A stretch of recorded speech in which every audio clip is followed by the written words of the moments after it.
అబ్రహాము దేవుని యొక్క నామములో భయభక్తులు కలిగిన వాడని దేవుడే సాక్ష్యం పలకడానికి ఒక చిన్న మార్గం.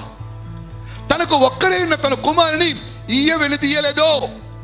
ఈ రోజు నీ కుమారుని వద్దు, నీ కుమార్తెనమ్మని నా దేవుడు అడగటం లేదని అనుకుంటున్నా. ఏమిస్తావో ఏమేమో ఇష్టం, సమయాన్ని మాత్రము దేవునికి ఇవ్వు. సమయం ఇచ్చువాడు భయభక్తులు గలవాడు. దేవునికి సమయాన్ని ఇవ్వు. వాక్యాన్ని వినడానికి, ప్రార్థన చేయడానికి, నీ కుటుంబాన్ని సిద్ధపరిచి భయభక్తులు నిలపడానికి దేవునికి సమయాన్ని ఇవ్వు. ఆ రోజుల్లో ఆయన కుమారుని ఇచ్చాను, ఈ రోజుల్లో నీకున్న సమయాన్ని ఇవ్వు.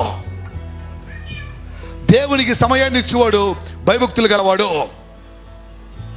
ఆయన పరిశోధించును, ఈ నెలంతా దేవునికి నువ్వు సమయాన్ని ఇస్తావా ఇవ్వవా అని. ఉదయాన్నే లేచి వాక్యాన్ని వింటావా, ప్రార్థన మానకుండా చేస్తావా, అశ్రద్ధ చూపుతావా, శ్రద్ధ చూపుతావా? ఆయన నిన్ను పరిశోధించును. నీ కుటుంబాన్ని కూడా మందిరానికి తీసుకురావడానికి ప్రయత్నము చేస్తావా చేవా, నిన్ను పరిశోధించును. ఆయన పరిశోధించిన అనంతరమే అబ్రహాముతో పలకరించడం. నిన్ను పలకరిస్తే చిత్తం ప్రభువాడు. ప్రతిరోజు వాక్యం నీ దగ్గరకు వచ్చును, నీ ఇంటికి వచ్చును. నువ్వు వినడానికి ఆసక్తిని కనబరిస్తే ఆ వాక్యం నీతో మాట్లాడును. నువ్వేం చేయాలో అది నీకు తెలియచేయను.